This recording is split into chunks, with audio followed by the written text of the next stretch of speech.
Thank you for being here and spending your Saturday talking to me, right? So, firstly, I'm super happy to meet this bunch of students. I always wondered who you guys were because I've been part of the Joy Thomas Foundation since the inception. So, 3 years back, I was working in California in San Jose, and we were part of the initial group which actually kickstarted the foundation. The group of like 4 people who came together. I was part of the initial group. And the way I got in touch with the Joy Thomas Foundation was that I wanted to give back to the Pan IIT community in the Bay Area. I was talking to a bunch of people, so I just got involved in a couple of these efforts. I got pulled in, and I've been running a bunch of programs. So, in addition to the scholarship program, Joy Thomas program, also Joy Thomas Foundation, we also run a mentorship program across the third gen IITs. So I've been actually in charge of putting up the program in place. And I've been in touch with the placement officers across all the second generation and third generation IITs. And we have been looking at a way to upskill students and make them employable in the marketplace. So this is something we are really interested in. We are doing a trial version of some of the stuff with the third gen IITs, but then once we finalize the way forward, we want to extend this across IITs.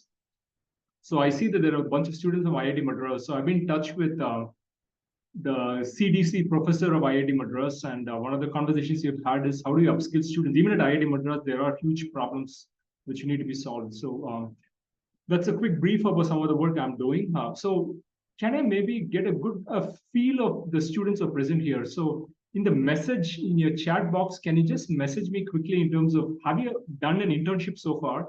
And if you have done an internship, can you message me which companies you have interned in? If you're not interned anywhere, you don't need to put that in the chat box. Okay, so just put it in the chat box as to have you interned so far? And if yes, then maybe which company. Meanwhile, I'll pull up my presentation to get ready for sharing that with you.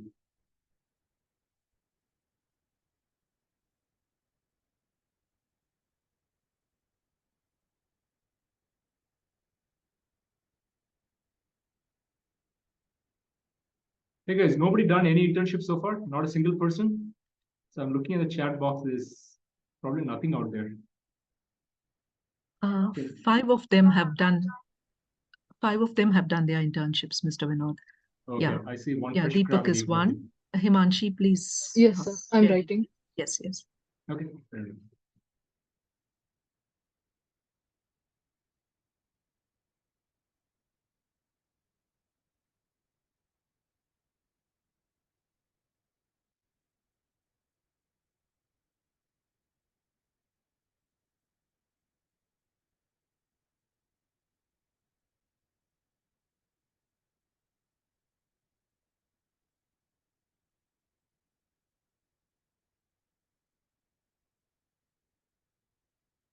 Okay, folks, I'll look at the comments. So again, it looks like a couple of these internships are facilitated by the Joy Thomas Foundation. So that's good.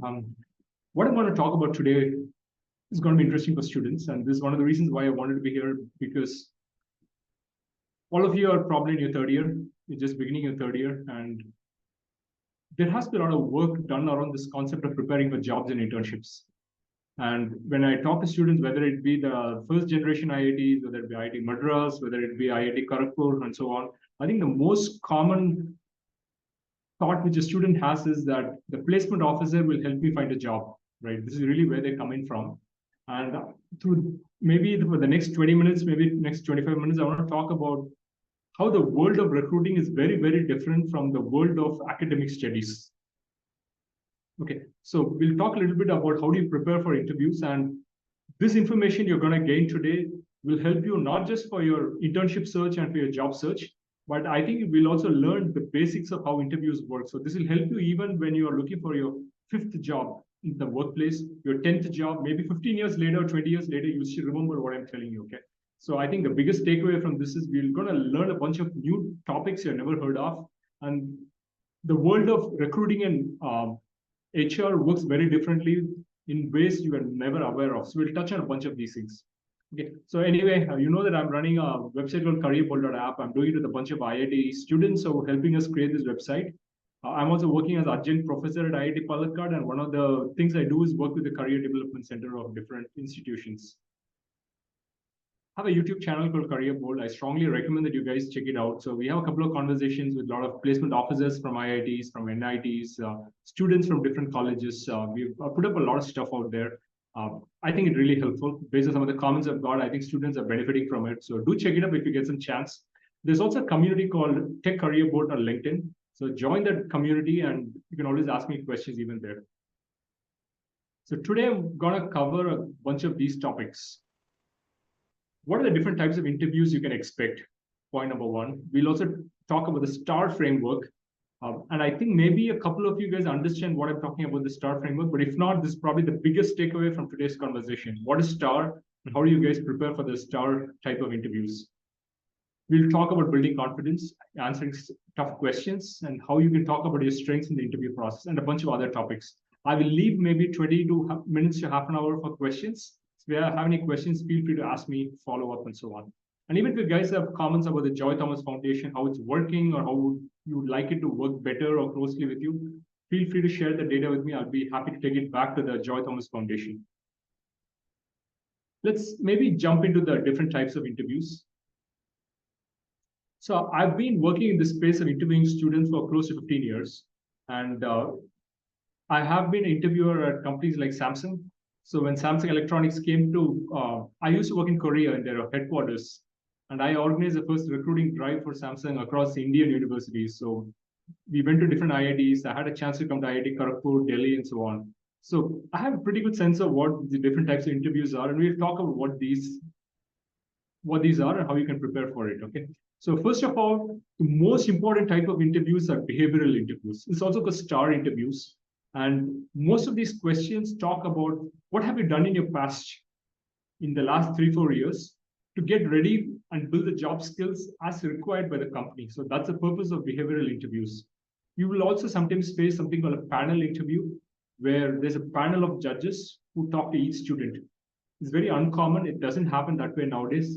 Nowadays, it's pretty much one-to-one interviews. There's also group interviews or group discussions where there's one interviewer and many students talking to the one interviewer. Again, it's not very common. If you're trying for finance jobs or consulting jobs, you will face something called a case interview. And a case interview always follows a format of they'll give you a situation to talk about like, how do you break down the problem? How do you analyze that question and come up with some answers? Sometimes they'll ask you to prepare a PowerPoint presentation and get back to them, make a presentation. So they not only judge your case skills, but also look at your communication skills. In other cases, they'll ask you tricky problems and see how you approach that specific question. For example, in Google, one of the questions which used to be asked in the past was, how many golf balls can fit into a Boeing 747? So this is an actual question asked in a Google software engineering interview. And the purpose behind this is not to check the exact number of golf balls which can fit into a Boeing 747, but it's about how do you break down the problem into smaller modules? How do you break down the modules and come up with some ways of answering each one of those questions? So it's about how do you break down problems and look at it. So problem solving is a big component of what they try to understand through these sort of interviews. It is very common, as I said, for finance and consulting jobs. Technical interviews are something you will face as a computer science student or if you're trying for, say, computer science jobs or data analytics jobs, you will definitely find that you will have a strong technical interview, and we'll talk about what that means. And sometimes you may also face a stress interview. Some finance jobs and consulting companies also introduce something called stress interviews, where they ask you very tricky questions. They're meant to make you feel uncomfortable. There's a purpose behind it. One of the strongest reasons is that many of these companies expect you to work very hard and work in a high pressure environment. And it's not for everyone. Not every student can survive that environment. So if you can survive a stress interview, that means that yes, maybe you can work in that sort of workplaces. For example, when people think about investment banking, if people are thinking about finance jobs, sometimes they can tend to be high pressure jobs. And if you're working for a company like Goldman Sachs, you're working for a company like JP Morgan Chase, their recruiters say openly that we need people who can survive in high pressure environments, right? So that's one of the reasons why they do stress interviews. But outside finance jobs or maybe some consulting jobs, do not see it elsewhere. So most of you will face technical interviews and behavioral interviews. Behavioral interviews also called as STAR interviews or HR interviews. So this is a good sense of where most of you are going to end up once you finish your fourth year, you're going to end up in jobs either in computer science or data analytics. I think around 60 to 70% of students in IITs tend to go for these jobs. And I think that the same trend even in NITs and some of the other colleges, that most jobs are in computer science and data analytics. And that's really where the high paying jobs are. In addition, you have jobs in consulting and finance, and then you have the traditional engineering jobs, core jobs. So if you're looking at computer science or in data analytics, your technical interview is going to be extremely important. Your HR interview, not so important. So if you mess up your HR interview, you may still end up getting a job. It's not that critical, but your technical interview has to be done really well.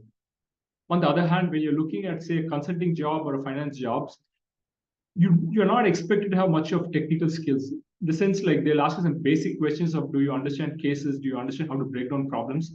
But many of these companies have in-house training programs. For example, McKinsey, as an example, has I think it's a month-long program or 3-month-long program where they will actually teach you the basics of an MBA program during those 3 months.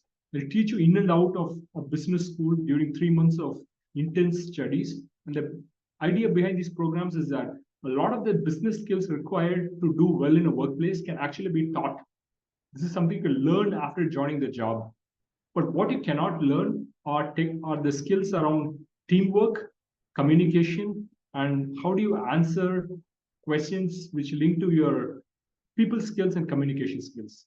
So the STAR interviews are a great way to understand how good your business skills are, how good your people skills are. And those are the skills which cannot be taught. So for consulting and finance, you should be a people person. You should be an extrovert as much as possible. You should be a person who is very comfortable looking at data. And all these are the questions you will face in HR interviews and STAR interviews. Again, going back to what I said earlier, HR interviews, STAR interviews, behavioral interviews, they all refer to the same thing. So for consulting finance jobs, STAR interviews are very important. For a lot of the core engineering jobs, R&D jobs, your technical interview is important, but at the same time, your HR interview will also happen, and that will also be an important criteria to select you. So both technical interviews and HR interviews matter for core jobs. I see that there are some students of mechanical engineering here, civil engineering here. You're trying for a core job, you'll have to understand what is the STAR interviews, and that's something we'll dig into. There is some next couple of slides. Has anyone heard of what is a STAR interview? Before I jump there, can anyone tell me what is a STAR interview? Can anyone maybe unmute yourself and tell me what is STAR interviews if you heard of it? If you're not heard of it, that's fine. We'll talk about it subsequently.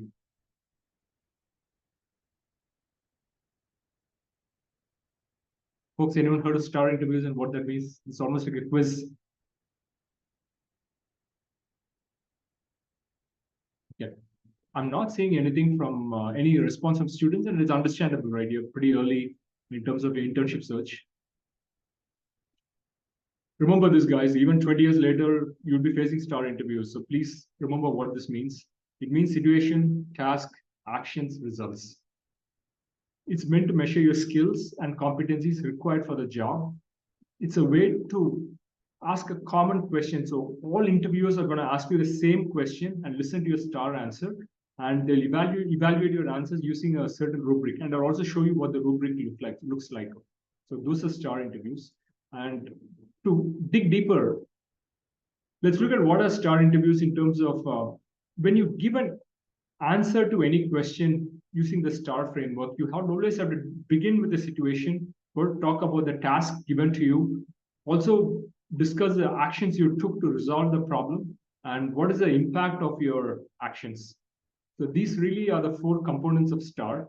So let me use a STAR example on what I am doing right now, right? I'm sitting in front of you folks and giving you guidance. So let me apply the STAR framework to myself and talk about my experience using the STAR framework, okay?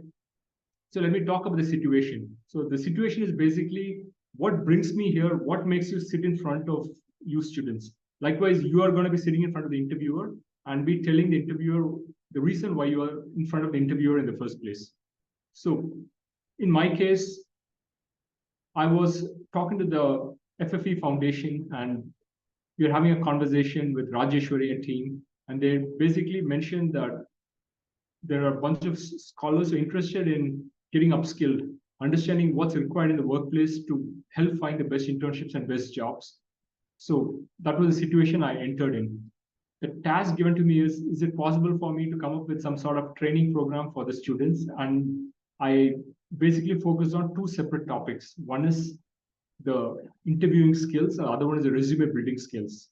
The action is what are the topics I covered in my conversations. It's probably 7 topics I covered under the interviewing section, and maybe 4 topics I cover under the resume building section. And we did an FAQ, we did a Q&A. We're going to talk about all the things I did in my conversation with you. And we'll also talk about a result, which is how do you measure the impact of your actions?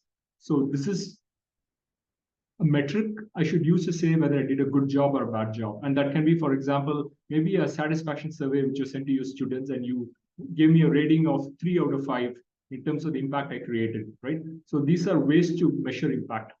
So going back to the typical model of STAR questions, typically STAR questions always begin with, give me an example of a time in the past when you had to work with a large team of people, okay? Give me an example of a time in the past when you had to work with a difficult manager. Give me an example of a time in the past when you had to influence a group of people.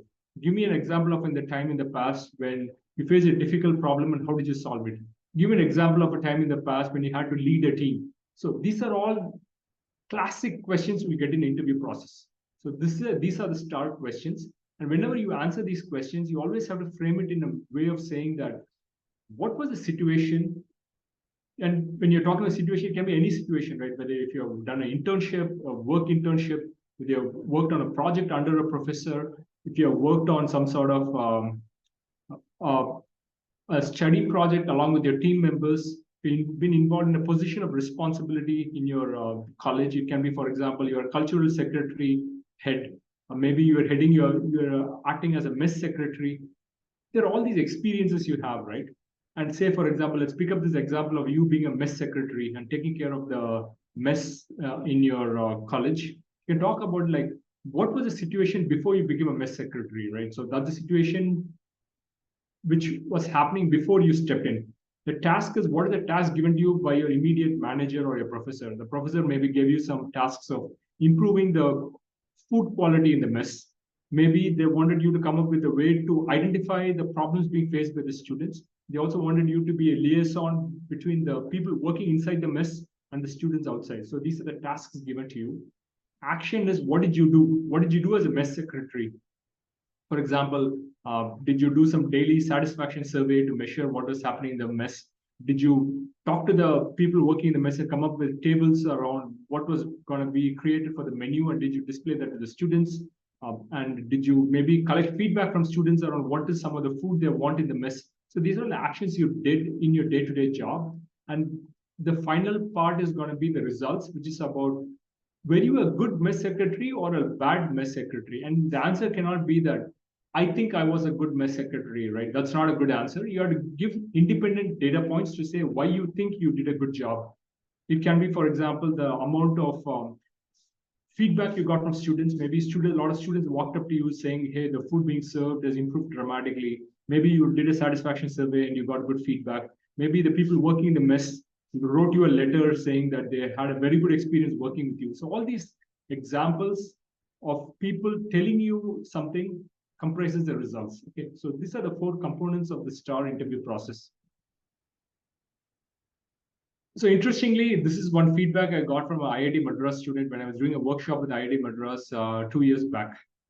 So maybe I'll give you guys a minute, just go through this and just try to understand what I'm talking about and ask me questions if you have any. But I'll maybe give you a minute to just read through this in a bit of detail. So by the way, the 4th estate is one of the college newspapers at IIT Madras.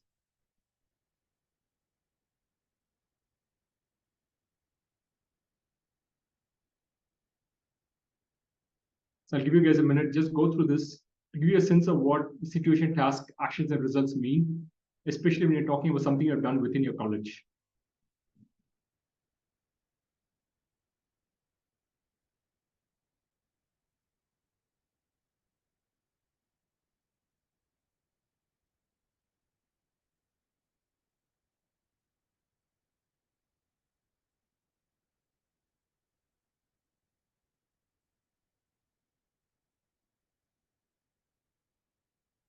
Okay, folks, I think you probably had enough time to read this. I tell you what stands out as a recruiter when I look at this answer. What stands out to me is that firstly, it's a short and sweet answer, right? The person is not rambling forever. So it's probably an answer which can be given easily within 2 to 3 minutes. And I think that's the ideal way to give a star answer. The second thing I like about this answer is that it talks about a bunch of things, like it talks about the metrics in the way the person is going to be measured. So when you talk about the task, this person is saying that there's a number linked to how this person is going to be measured. Likewise, when you look at the results, I can also see the metrics in terms of the number of advertisers. It talks about the percentage of change compared to the previous year.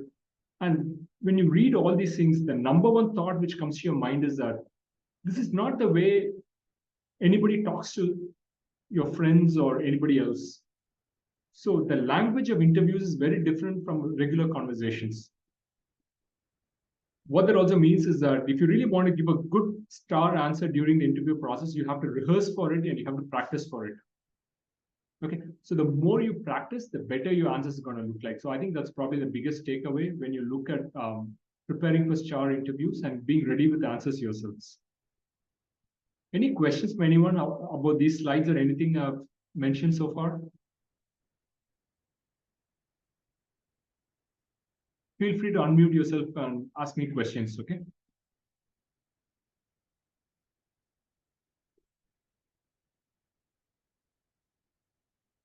Okay, I'm not hearing any questions, so I'll move on and field the Q&A at the end of the conversation.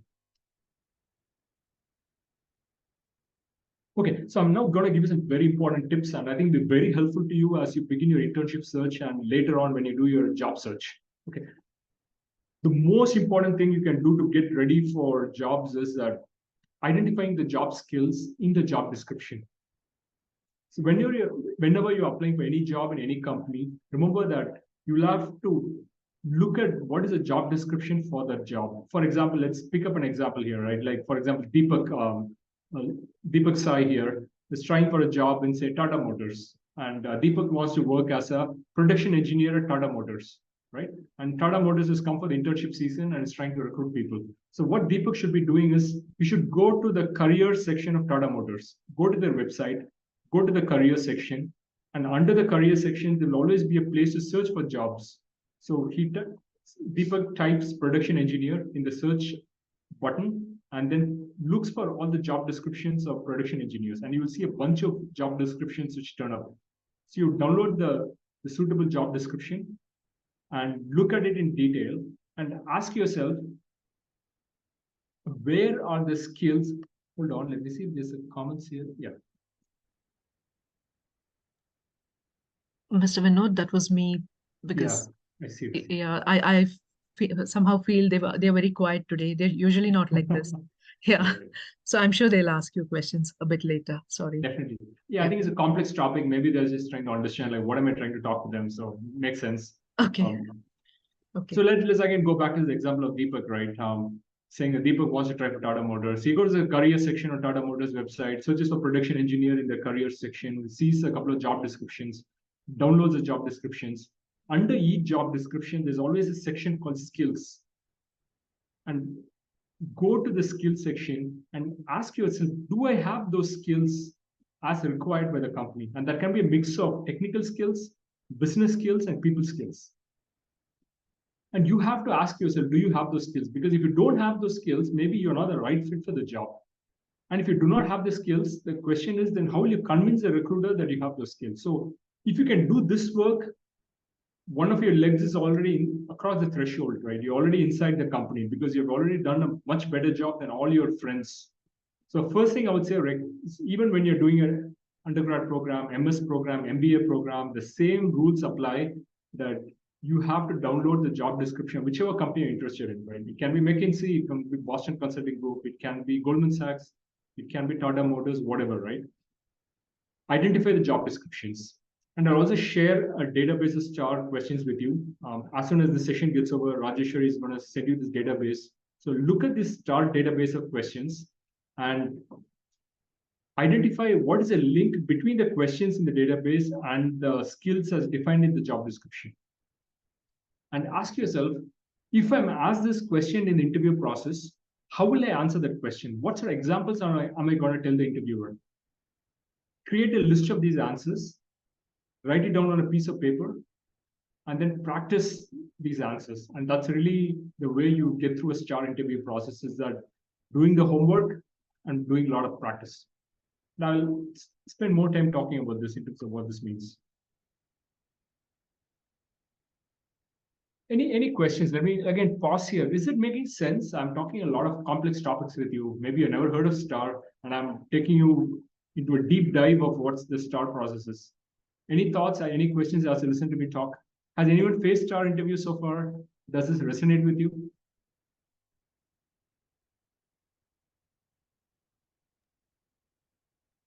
Scholars, those who have finished your internships, I think can talk.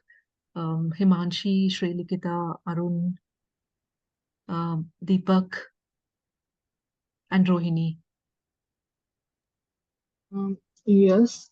Yeah. Actually, in my interview, there was not the kind of situation question. The question was quite technical and related to my coursework. So I haven't faced the kind of interview, but many of my friends who have faced the interview in finance and consulting job, even they went to HR round, they faced the kind of questions Okay. they told me after the interview. And what sort of internship did you do? Which field was it? Was it computer science and data analytics? Yeah, data management. Okay, got it. Yeah. Remember the slide I showed you, that data management, actually, they don't really care too much about, they don't really care about HR interviews. They only care more about subject knowledge and your coding experience. So yeah, I think you fit into this bucket. Yeah. Anybody else wants to share some feedback? Dikshant Bansal has found an internship on his own. Okay. So I think he can share his experience. Dikshant? Yes, sir. Yes, ma'am. Basically, in my interview, they were more focused on the technical part. Actually, I Okay. got an internship in the Texas Instrument in the Okay. digital profile. Okay. So they were basically, they asked me to give a basic, um, mm, tell about myself, and then they basically started to ask technical questions, and then finally the interview ended in around in around an hour. Dikshan, did you face HR interview or STAR questions? No, sir. Oh, you did not. Okay, interesting. Sir, actually, there was like there may happen some HR interview in the second round, but after that they canceled that HR round, and on the basis of the round one, they selected the students. Wow, I guess they found some impressive students. So that's very interesting. Yes, sir. So I'll tell you my experience with Samsung Electronics, right? We used to give a very good package. We used to say it was $150,000. And this was in 2011, 2012. And the way it used to happen is Samsung used to recruit on the basis of your GPA, CGPA, and we just to be 9+. And we used to go to like top 3, top 4 IITs. I think we went to Madras, Delhi, Bombay. That was it. We didn't go elsewhere. And we also looked for the JE rank, right? They had to be like as high rank as possible. And we basically had 2 rounds of interviews at Samsung Electronics for the career roles, which was firstly the fact that you had to be very good in coding. And we had some bunch of experts and vice presidents from Samsung coming and talking to students. And everybody closed with the HR interview. So HR interview was not very important, but it was also a way for HR to understand, are you guys really interested in working in Korea?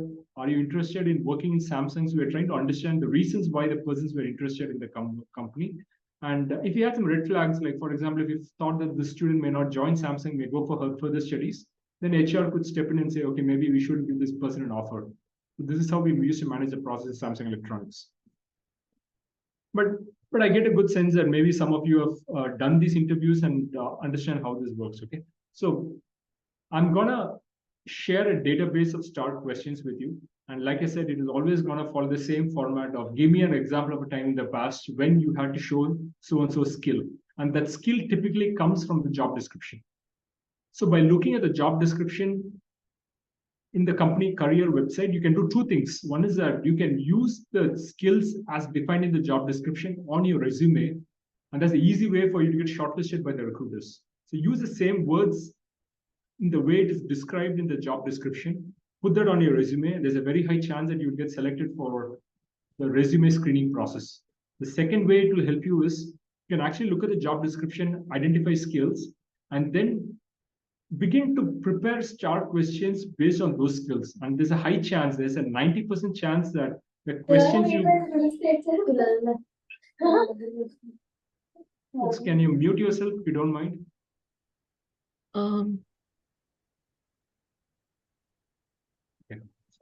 Monica, please mute yourself.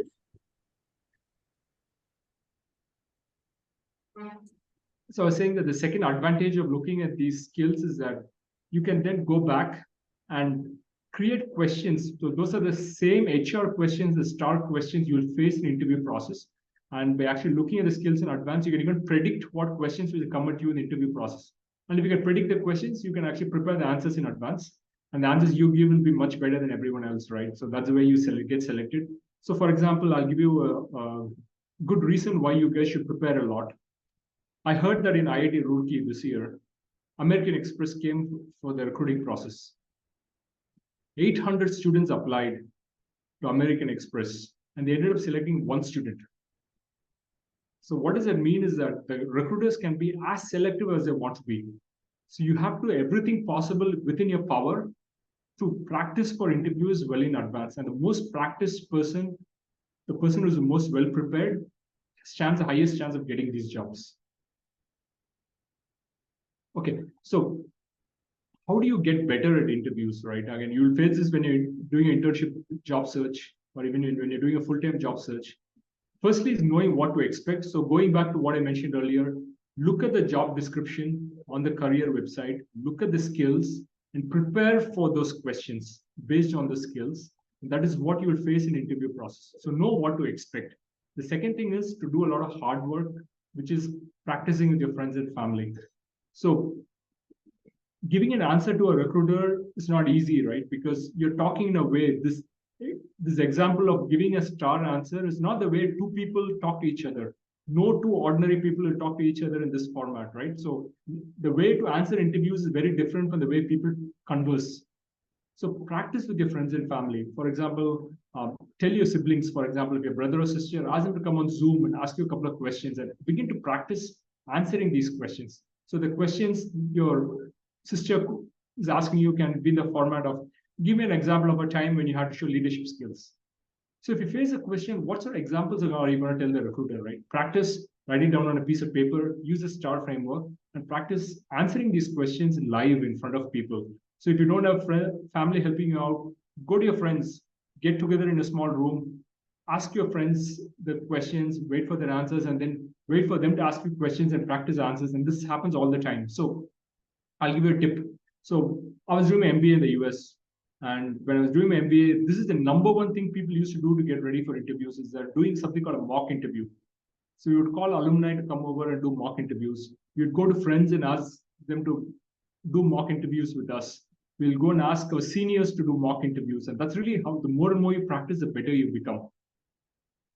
And whether you, for example, some of you may end up going to foreign universities to do your MS program, MBA program. Some of you may end up at MBA programs at Stanford, Harvard, and so on. But the number one tip, whether you go to Harvard, Stanford, Columbia, wherever, right? The number one tip for getting a job is you have to practice answering interview questions. And the more you practice, the easier your chances of finding jobs. Even when you do your MBA program, in India, the IIMs, the same thing, right? You have to practice these STAR questions. And the more you practice, the better you'll become. One more thing you will face is when you interview with companies, there's a high chance that as an undergraduate student, you'll face some failure. Do not take failure too seriously. It is not always about you. And the reason why I say this is because sometimes companies have a target saying, like in this case of American Express I talked about earlier, they had to select one among 800 students. So obviously 799 students are going to get rejected. So if you're among the 799 students, it's not that you are not good. It's just that others are slightly better than you. And that happens all the time, right? So don't always take failure too seriously. Sometimes students, some company may come to a campus and say, okay, I've talked to the student, but I don't want to select anyone because I don't find them meeting my expectations. So it is not always about you. It's also about maybe the very high selection criteria the company has. Maybe your company says, okay, I went to this certain college, I found very good students there, and I'm not meeting anyone who's meeting that same set of criteria. It happens all the time. So don't take failure too seriously. Always keep learning, always keep changing yourself on a daily basis. And that's how you become better as a person. So this is what I talked about earlier, right? In terms of, by the way, any questions from anyone? I thought I heard someone trying to talk.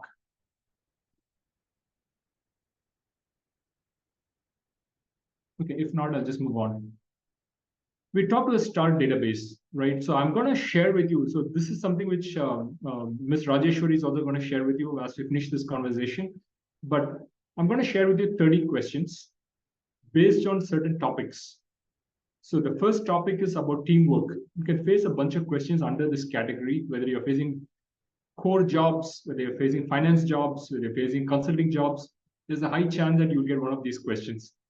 So one example is, describe a time when you struggled to build a relationship with someone important. How did you eventually overcome that?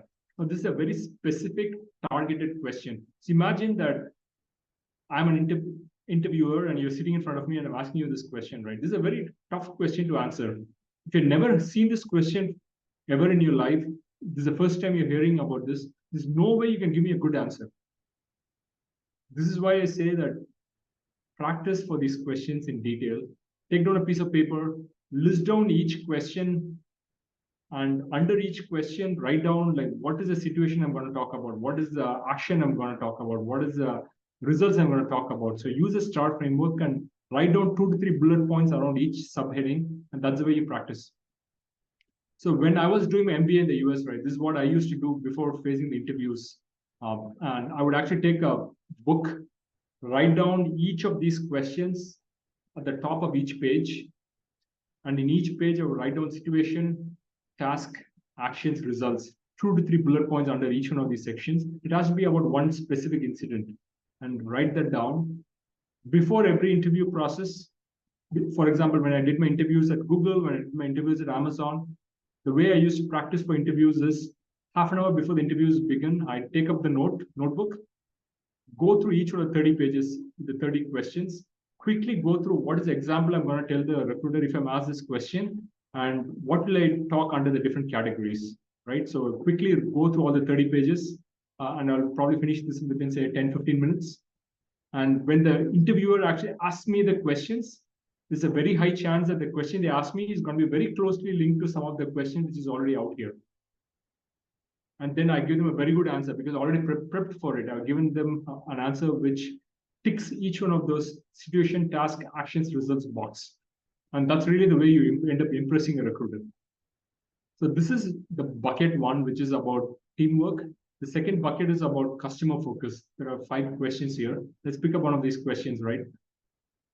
Describe a time you had to interact with a difficult client. What is the situation? How did you handle it? Now, the answer from your side cannot be that I never work with a difficult client ever in my life, right? That's not an answer. So this is the tough part of it, right? Like if you have not had an experience, the answer you give can never be that I never had that experience. You have to give them an answer because you don't want to get a 0 when it comes to the evaluation from the interviewer, because that will basically, somebody else gives a better answer, then you're knocked out. So you have to give an answer, and you can answer based on maybe an internship experience, a work internship experience, maybe a project experience, maybe your BTech project, MTech project experience. Maybe you can talk about some volunteer work you did. Maybe you can talk about the position of responsibility you have handled. But there has to be an experience you talk about. And only you know what experience you want to talk about, so do practice for it. The third category is flexibility. Let's look at this question. Tell me about a time you were under a lot of pressure. What is going on? How did you get through it? The answer cannot be that I never faced pressure, right? Any student will face some amount of pressure in every one of the years in college. So you have to talk about something. You have to give a concrete example. So again, practice using the STAR framework, practice these answers. Fourth category is around resource management. Especially when you're in consulting jobs, right? One of the things you'll always handle is limited resources and limited timelines. You have to get a lot of work done within a short span of time. So this is about measuring how good of a resource manager are you. So that's the way you have to frame the answers for these questions. Like one good question can be the last question here, saying, give me an example of a time you had to manage numerous responsibilities. How did you handle it?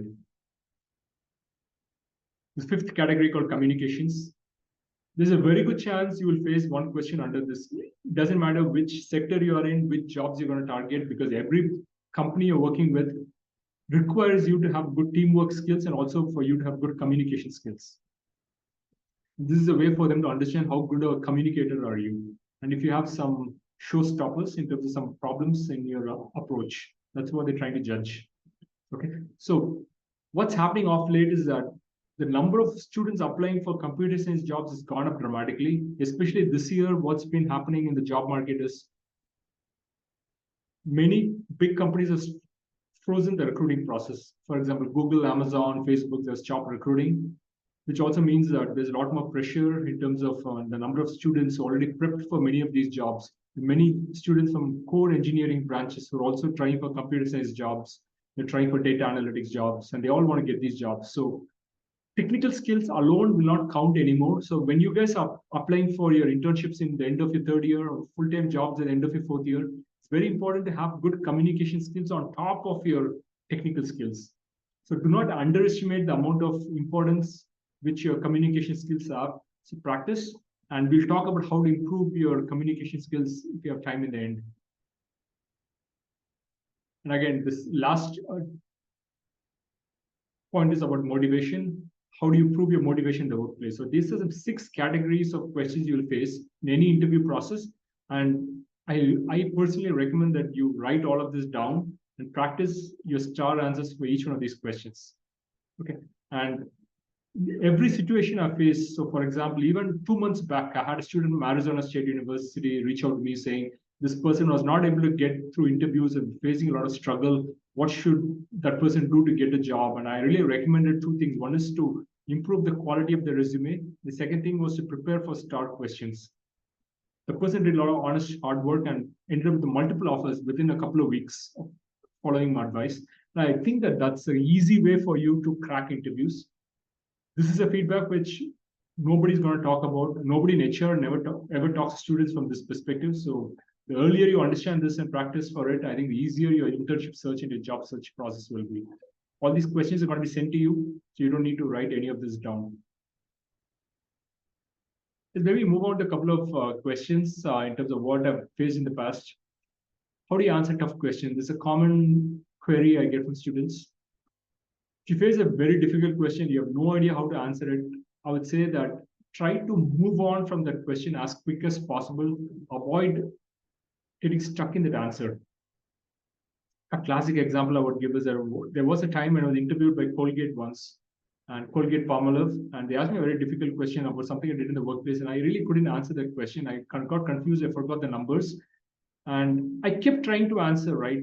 But I couldn't give a proper answer, and the person kept asking me further and further questions, and I just couldn't answer any of those questions. The interview was a total disaster.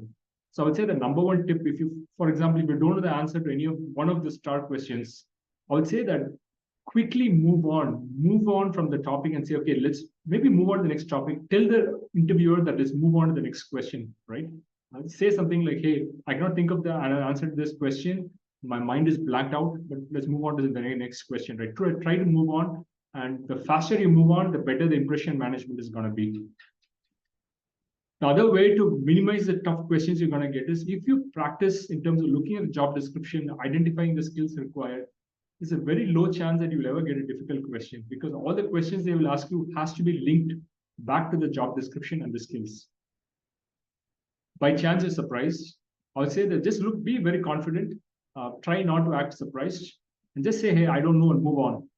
And sometimes the answer can also be that, hey, I don't know the answer for this question, but if you give me a chance to work in your company, I can definitely pick up on these skills, right? And you can say that only once, and you have to answer every other question in a lot of detail. So maybe one question can be a bad answer, but then every other question you've got to give very good answers. So the more you practice, going back to what I said, it's going to be the better for you. Maybe a little bit of we got probably 10 minutes left, so maybe let me do it this way. So let me firstly ask any questions from anyone as you listen to me. If not, I will move on to the next part about how to showcase strengths and about the interview process. Any questions from people?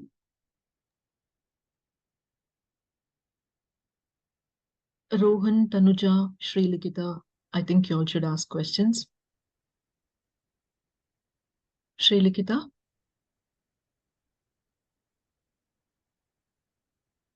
Yes, ma'am. Please go ahead with your question. I'm sure you have questions. Hey, it doesn't matter, questions or just observations, right? This is useful. Does it make sense? Any observation is fine.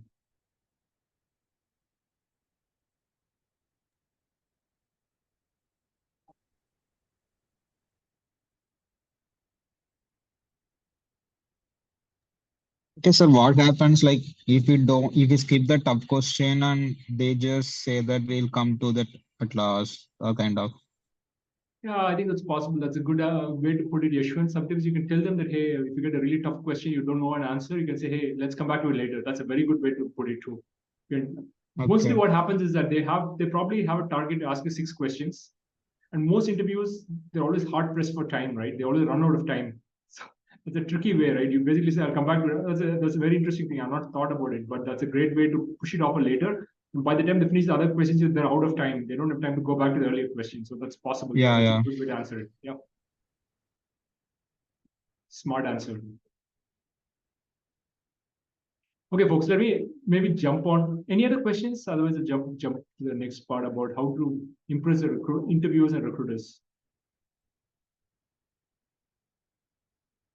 Okay, so this is probably going to be the most surprising.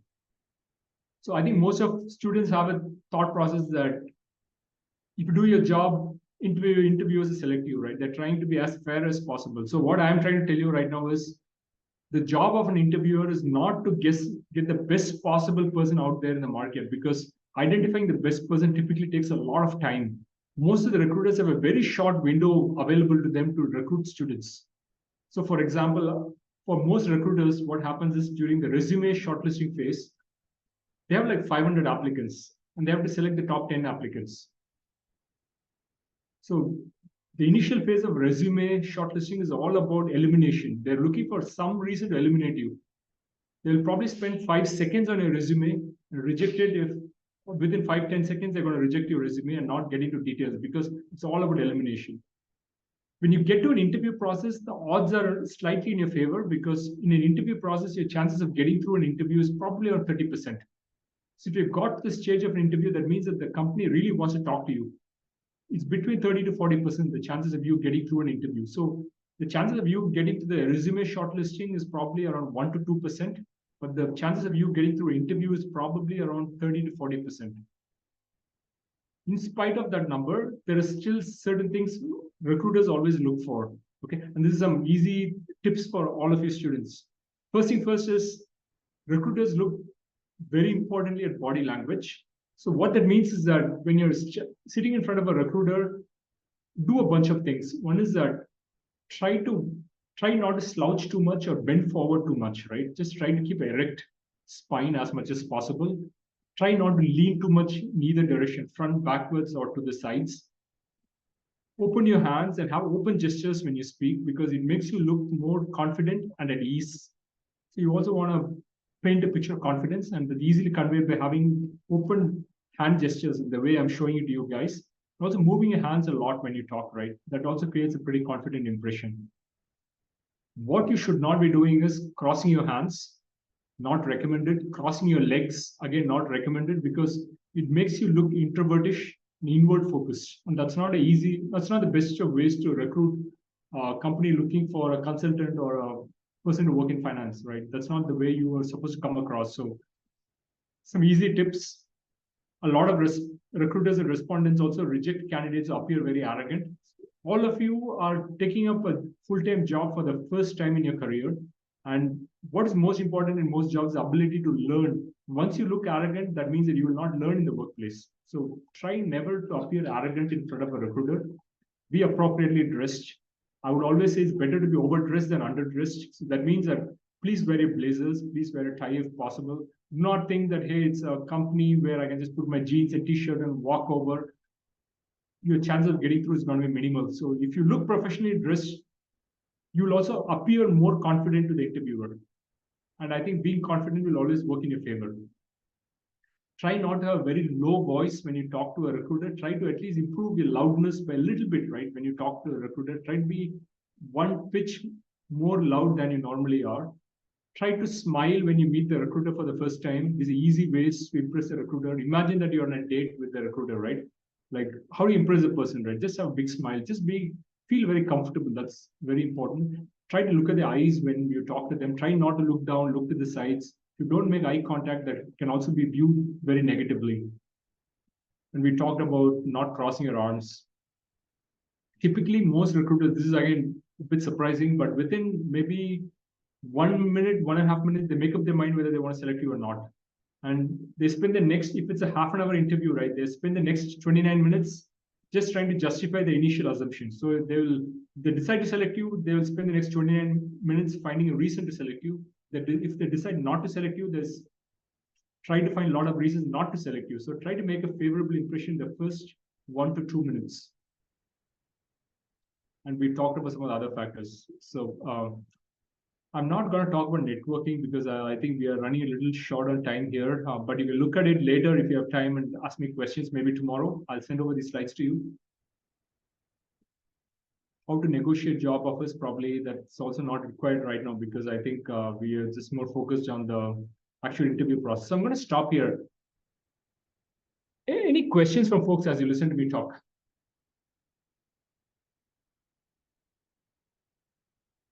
The Yashwant asked me a very good question. What about other folks? Any questions?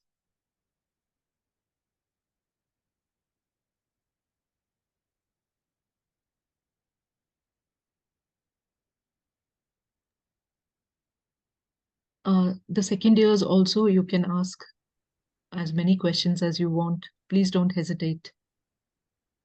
Sonali, Sujishmita. Oh my gosh, you guys are a very serious batch. Hello, sir. Yeah, Rohan. Yes, yes. Yeah, I have a question. Yes, Rohan. So most of the time, interviewer asked in the last moment, what question you have for the company. So Yes. what would be the best answer for that? Rohan, there are a bunch. So whenever you face a question, right, the answer should never be that I don't have any question, right? That's the most stupid answer to give because that's the easy way for you to impress the recruiter. And I'll tell you what questions you should be asking. Okay. First thing, the easiest question to ask is typically something about like, what do you think makes this company different from every other company? So basically throwing it back to the interviewer to ask them what makes them think that this is a great company. So that's, I think, a very good question to ask. If you can maybe look at what are the trends in the marketplace. So this requires a lot of homework, but this is a great question to ask. For example, if you're, say, Rohan, you're interested in joining, say, Adani Group as a corporate strategy manager, right? Take it up as an example.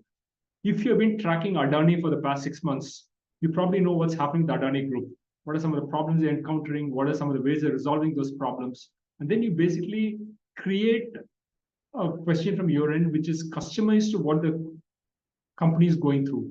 So for example, you could be asking a question like, I've heard that Adani is into all the infrastructure projects, and I heard that it's also getting into a lot of international projects. So what are the chances of first year employees in the first year getting involved in some of these international projects and going abroad to work in your company? I think that's also a great question to ask because it is not just about asking them a question, but you're also telling them that you have tracked what is happening within Adani Group. You know where their operations are, you know where the new opportunities are going to open up. It means a lot about the fact that you have done your homework about the company. And any interest you show in the company will always be viewed as a positive. What I have done during interviews is when I used to talk to all the big tech companies, whether it's be Amazon or Microsoft, one easy way to impress them is there's something called a quarterly report. Okay, so every company, every quarter, they have to file a report about how good the state of the business is. There's a lot of financial numbers, there's a lot of financial ratios. You don't need to go there, but there's also a lot of sections where they write about what's happening in the company, what are the opportunities, what are their strengths, what are they doing well, where are they getting better, where they should be doing a better job, right? All these risk factors and opportunities are all explained very, very clearly in the annual report or the quarterly reports. So sometimes by reading the quarterly reports, you can get a very good sense of what the company is doing. And you can tell the interviewer that I've looked at it quarterly reports and these are the questions they have. That again can be very impressive in terms of the questions you ask. The last thing I would also recommend is maybe talk to 1 or 2 people working in that company and tell the interviewer that I'll talk to 2, 3 people working in your company, and based on that, these are my 1 or 2 questions. And again, that can also be impressive questions. Does it help, Rohan? Yes, sir. Yeah. Thank you.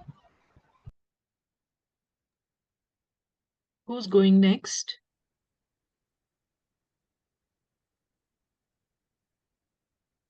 Deepak? Arun, you should ask because you have done a short internship. Yes, ma'am, but I have a question in my mind, but Rohan has asked it and it got clear. And rest of it, like I understood, we have to Okay, prepare Arun, for why such. don't let me ask a question on your behalf, right? Because this is probably very, I've done maybe workshops across maybe 10 IITs so far, going to the IITs, and one common question I used to get is, how does one improve communication skills? I think it's a very common question. So first thing first, right, to improve communication skills, I would personally say that there are 2 components involved. One is that read a lot. Firstly, be aware of the world around you. So as an undergraduate student, if you want to ever get into finance or consulting, right, you have to really understand the broader picture of how businesses work. What are some of the problems they encounter on a daily basis? Even if you work as a software engineer, right, software engineering is about helping the business go forward, but you also need to understand what the business is. What does a company mean? So a couple of things you can be doing really well is understanding what's happening in the world of corporate affairs. So reading newspapers like the Economic Times on a daily basis. This, if ever you get a chance to read the Wall Street Journal, please check it out. Wall Street Journal ties up with Indian newspaper called the Mint. They publish very good articles on the Wall Street Journal, from the Wall Street Journal on the Mint website. So check out these websites like Mint, Economic Times, and so on. Keep reading about companies, and that's an easy way for you to understand what are the problems being faced by companies. The reason why I'm saying that's important is sometimes when you give answers, it's not always about you, but you're also trying to tell them that how can you be the person to solve some of the problems they are facing. For example, I'll give you a good example. Like AirAsia right now is trying to come up with something called Super App. And that, any questions? Okay. So AirAsia is trying to come up with a Super App, and they're recruiting a lot of software engineers from NITs and IITs. So if you're interviewing for a software engineering job in AirAsia, you can just focus on the job and tell them how you're good in. But an easy way for you to impress a recruiter is maybe in the middle of a conversation, you can also talk a little bit about what is AirAsia trying to do through the Super App. They're trying to integrate a lot of different features and different acquisitions under one roof.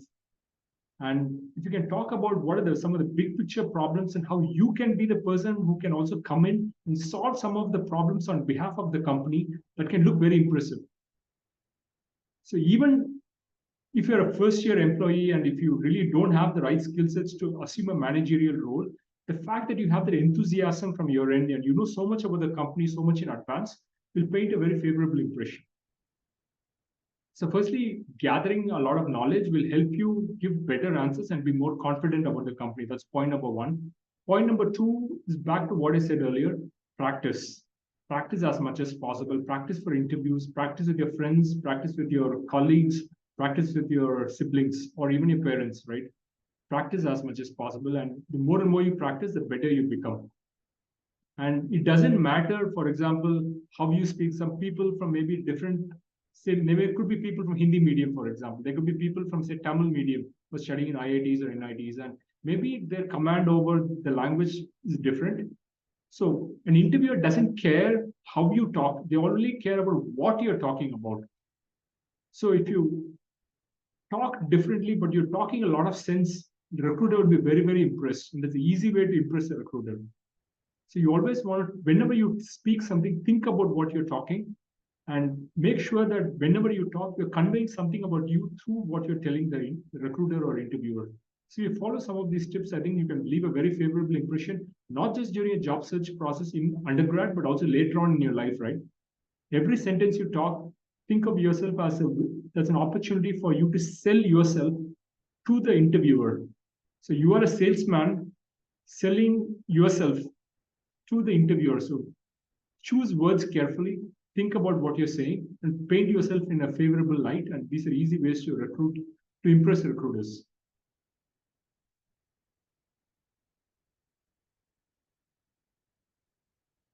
Okay, so any further questions? If not, we'll probably meet tomorrow, and maybe tomorrow I'll expect more of you folks to be asking questions. Yes, for sure.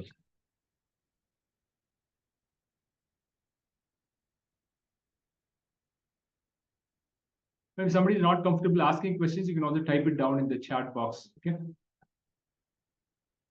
Yeah, scholars, I think at least once all of you should switch on your videos. Can you all do that?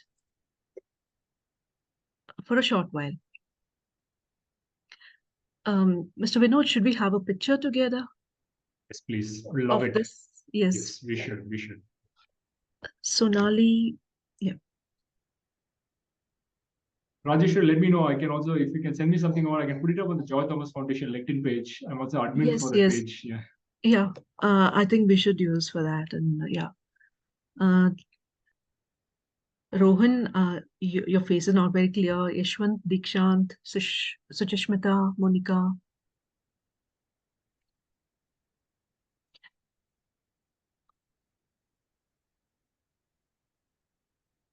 Monica, switch on your video. Dikshant and Suchishmita also.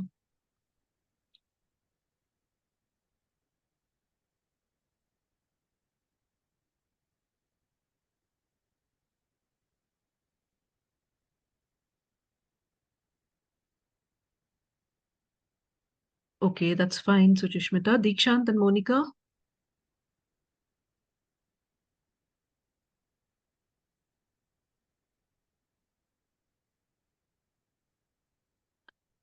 Dikshant.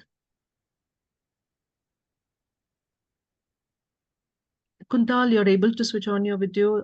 I guess you're traveling. Okay, I think we should manage with this. Just a second.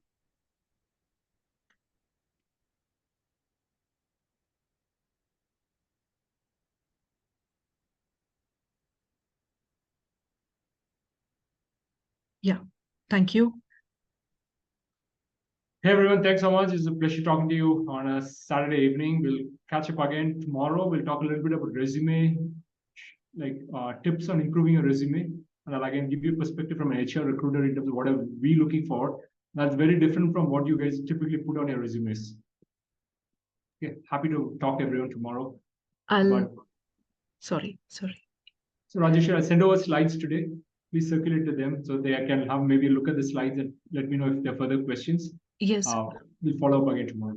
You have already shared that with me, Mr. Yes, Vinod. you have it. You have it. Yes. So should I share the first one today?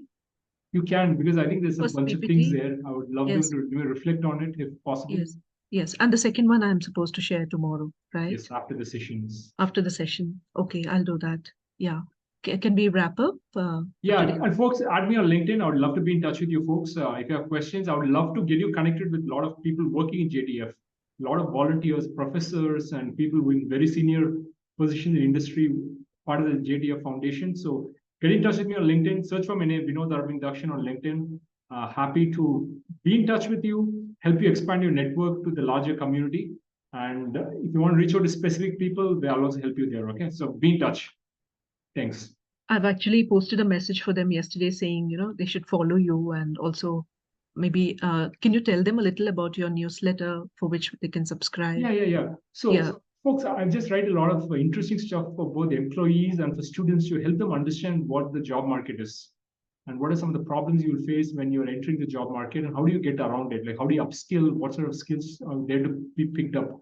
So if you just follow me on, if you add me on LinkedIn, right, automatically you'll get a request saying, do you want to follow the newsletter? So I think the easy way for you to follow the newsletter. Then my newsletter is called Insider Guide to Careers. But I think I've written it from a very Indian perspective, from a very HR perspective. Typically, HR doesn't like talking about what they do. So I try to just open up the topic of HR and the secrecy of HR to a larger audience.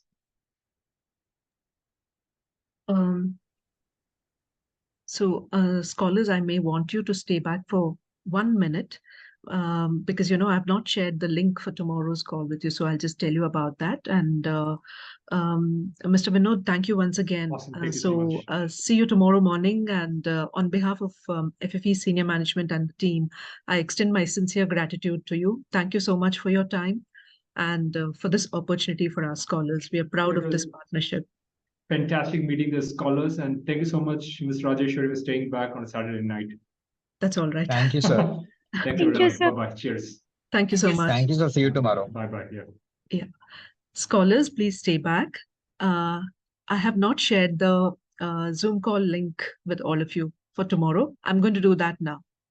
Okay, so I'm going to send you all a calendar invite with the link to tomorrow's Zoom call. It's starting at 10 a.m. and finishing by 11. Requesting all of you to join on time. And if you get dropped off, please rejoin, because I'm very distracted making sure that you rejoin and stuff like that. So that's your responsibility. So please rejoin if you get dropped off.